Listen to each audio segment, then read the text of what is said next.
কিভাবে দেখছেন? দেখুন, যেটা দরকার, যেটা প্রয়োজন আছে সে জায়গায় বাজেটটা ঠিকঠাক দাঁড় করতে পারেনি।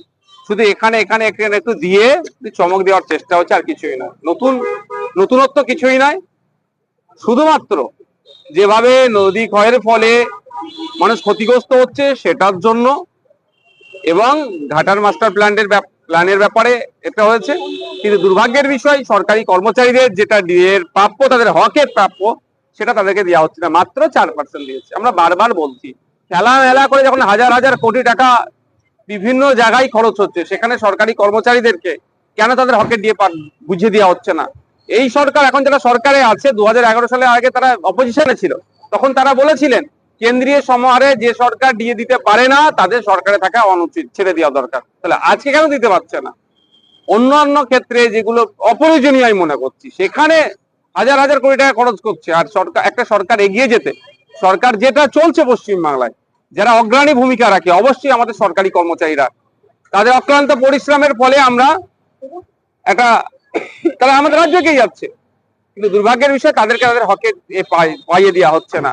আর বিভিন্ন ক্ষেত্রে যেগুলো এসেছে, বরাদ্দের পরিমাণ আপনি অনেক দেখবেন।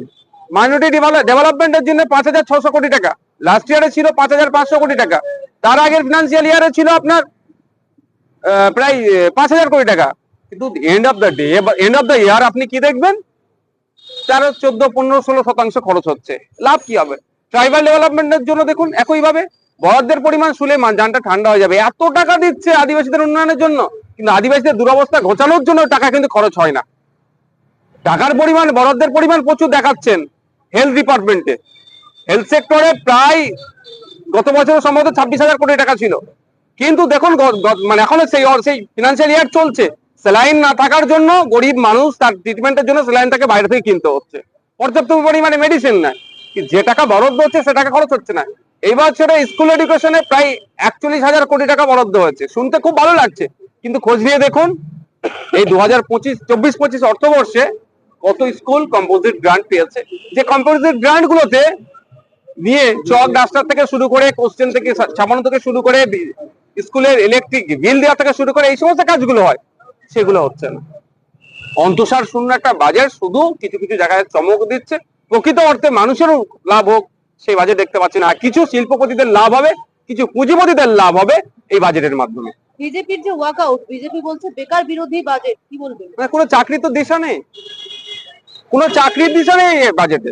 2022 সালে, গতকালকে 2022 সালে যারা টেট পরীক্ষায় পাস করে আছেন, তাদের এখনো মানে তাদের নিয়োগ তো দূরের কথা, পরে যে স্টেপ আছে সেগুলো কোনো হচ্ছে না।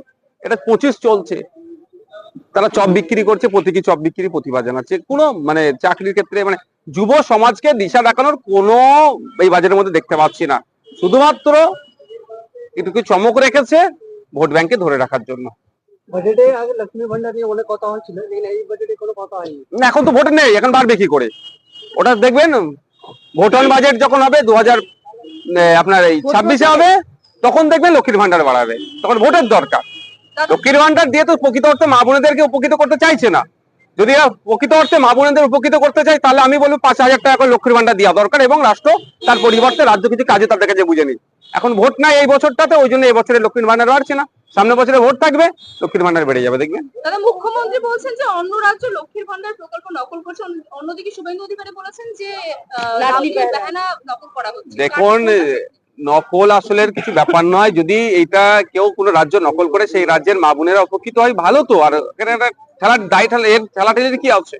লাডলি বেহানা বলুন আর লক্ষ্মীর ভান্ডার বলুন, প্রকৃত অর্থে যদি আমাদের বাড়ির লক্ষ্মীগুলো, আমাদের বাড়ির সরস্বতী গুলো, আমাদের বাড়ির ফতেমা গুলো কি প্রোটেক্ট থাকছে, সেটা আমাদের প্রথম দেখতে হবে।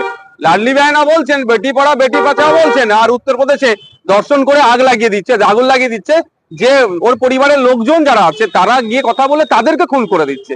আর আমাদের রাজ্যে দেখুন, আমাদের বাড়ির মেয়ে তিলোত্তমাকে খুন করে কি করলো? তড়িঘড়ি তাকে দাও করে দিল। ফলে এই লক্ষ্মীর ভান্ডার, লাডলি বেহানা, বেটি পড়া বেটি বাঁচাও এই স্লোগান দিয়ে কিছু লাভ হবে না। মহিলাদের এম্পাওয়ার করতে গেলে মহিলাদেরকে স্বাধীনভাবে টাকার ব্যবস্থা করতে হবে।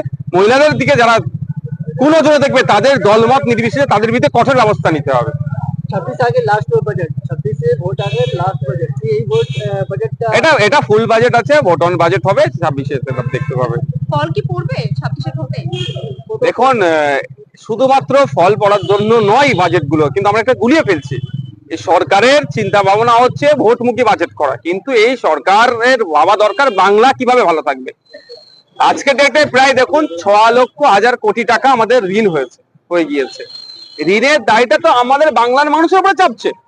1947 থেকে 2011 সেখানে প্রায় 2,00,000 কোটি টাকা ঋণ ছিল, আর এখন এই 2011 থেকে 2025 এখানে দাঁড়াচ্ছে 6,00,000 কোটি টাকা। তো এই ঋণটা বোঝাটা কে নিয়ে চলছে? বাংলার মানুষের বোঝা হয়ে যাচ্ছে। মুখ্যমন্ত্রীর চেয়ারে বিগত দিনে বুদ্ধবাবু ছিলেন, তারপরে মমতা দিদি আসলেন, আগামী দিনে যে কেউ আসতে পারে, কিন্তু বোঝাটা বাংলার মানুষকে বইতে হবে। কিভাবে আমরা বোঝা বইছি? এই নিত্য প্রয়োজনীয় জিনিসের দাম বাড়ছে, জিএসটি বাড়ছে, এগুলো হয়ে আমাদের মাথা থেকে কাটিং হচ্ছে। এটা কিভাবে কমানো যায়? এরা বারবার বলছে যে নাকি জিএসডিপি বেড়ে যাচ্ছে। ভালো কথা, জিএসডিপি বাড়লে আমরা যতটুকু, আমি অর্থনীতির ছাত্র নয়, কিন্তু যতটুকু একটা সাধারণ বাচ্চা ছেলেও বলতে পারবে জিএসডিপি বাড়া মানে তাহলে আমার আপনার হাতে টাকা থাকবে। আপনি দেখুন যে পরিবার পিছু খরচের, এটা দেখলে আপনি বুঝতে পারবেন আমাদের নিচে মাত্র দুটো রাজ্য আছে শহরে, আর শহর বা গ্রামীণ এলাকায় যদি ভাগ করা হয় যে পরিবার পিছু আমরা খরচ কত করছি, মাত্র দুটো রাজ্য আমাদের পিছনে আছে, সবাই আমাদের আগে। কেরালা, পাঞ্জাব দেখুন তাদের পরিবার পিছু মাসে কত খরচ করছে। খরচ কিভাবে করছে? তাদের হাতে টাকা আছে বলে বেশি খরচ করতে পারছে। আমাদের রাজ্যের মানুষের হাতে টাকা কম বলে আমরা খরচ কম করছি। তো এরা জিএসডিপির অনেক দেবে, অনেক তথ্য দেখা দিচ্ছে, কিন্তু তথ্যের সত্যতা আর বাস্তবটা কি আছে সেটা এড়িয়ে যাচ্ছে। যখন এই প্রশ্নগুলো করছি তখনই আমরা খারাপ হয়ে যাচ্ছি। না Thank you. বলছি